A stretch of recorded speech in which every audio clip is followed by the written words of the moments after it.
Mark Sepulveda playing Johnny Lazia. Well, make sure it's a law-abiding evening, Mr. Pendergast. I play Johnny Lazia, Okay. who was a Kansas City crime boss in the Love it. 1920s and 30s. He was really interesting. He was also an entrepreneur. In his own right. Oh, yeah. In his own Yeah, right. and actually at one time he had nightclubs. The Cuban Gardens was here in Kansas City.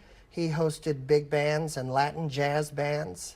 He was a very unique individual. That's nicely put, I think. Yeah. Movie musical Nellie Dawn, a story about a Kansas City woman who married James A. Reed and developed a system for making dresses that sold more than 75 million. Her story receiving national attention because in the early 1930s she was kidnapped and held for ransom. Much of that movie was shot in and around Kansas City. It paints a picture of a Kansas City that was very vibrant. The story covers Nellie Dawn, who was a fashion pioneer, a wonderful, wonderful person, did a lot for Kansas City. In my research of my role, I got to speak with some wonderful people, one of them who actually had a great aunt who was rescued from a burning building by Lazia back in the 20s.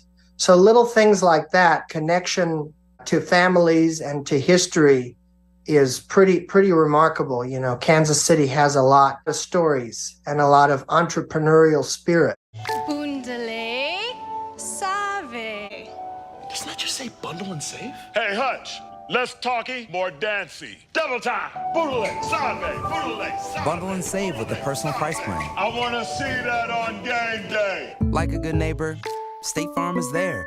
This is Westport's first year celebrating Cinco de Mayo as a district, and a portion of the proceeds from the raffle will go to the Mattie Rhodes Foundation. Westport is a historic portion of Kansas City.